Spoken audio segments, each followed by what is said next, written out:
ఈ నెల 27 లోపు 6,000 మంది లైసెన్సుడు సర్వేయర్లను ఫైనల్ చేసి వారికి 3 నెలల పాటు ట్రైనింగ్ ఇవ్వనున్నట్లు మంత్రి పొంగులేటి శ్రీనివాసరెడ్డి తెలిపారు. ప్రతి రెవెన్యూ మండలానికి సుమారు 8 మందికి తగ్గకుండా సర్వేయర్లను ఏర్పాటు చేస్తామన్నారు.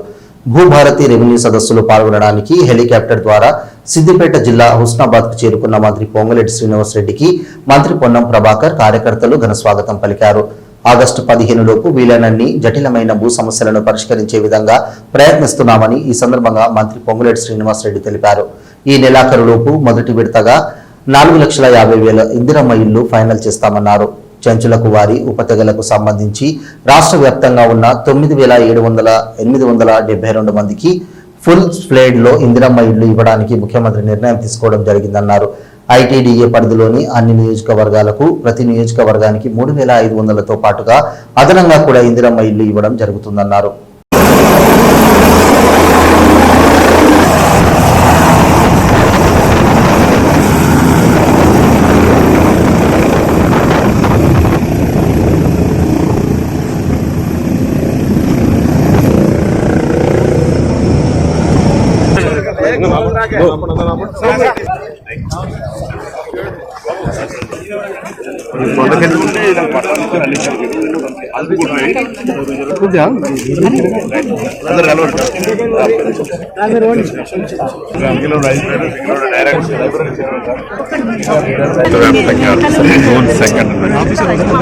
అన్ని రెవెన్యూ గ్రామాలకు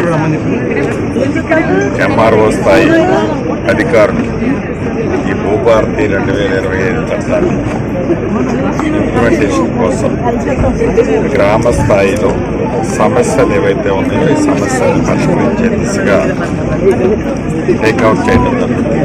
ఆగస్టు 15 లోపు వీలైనన్ని జటిలమైన సమస్యలని శాశ్వతంగా పరిష్కరించే దిశగా ఈ భూభారతి చట్టం ఏర్పాటు చేయడం కానీ పరిష్కరించే దిశలో అదే దిశలో ప్రయాణం చేస్తుంది.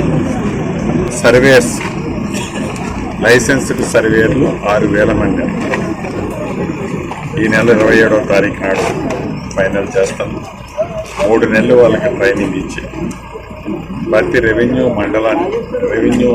మండలానికి సుమారు 8 మంది తగ్గకుండా సర్వేయర్లు కూడా ఏర్పాటు చేస్తాం. ఇందిరమ్మ ఇళ్ళు ఫస్ట్ ఫేజ్ ఆల్రెడీ 4,50,000 ఈ నెలాఖరులోపు లబ్ధిదారుని ఫైనల్ చేస్తున్నాం. ప్రత్యేకంగా చెంచులు వారి ఉపతెగలకు సంబంధించి రాష్ట్ర వ్యాప్తంగా ఉన్న 9,872 మందికి ఫుల్ ప్లెడ్జ్లో ఇందిరమ్మ ఇళ్ళు ఇవ్వాలని గౌరవ ముఖ్యమంత్రి గారు నిర్ణయం చేయడం జరిగింది. అవి ఇవ్వటం జరుగుతుంది. అదే రకంగా ఐటీడీఏ పరిధిలోని అన్ని నియోజకవర్గానికి 3,500తో పాటుగా అదనంగా అక్కడ ఉండే గిరిజనుల సంఖ్యను బట్టి అదనంగా ఇళ్ళు కూడా ఇవ్వటం జరుగుతుంది.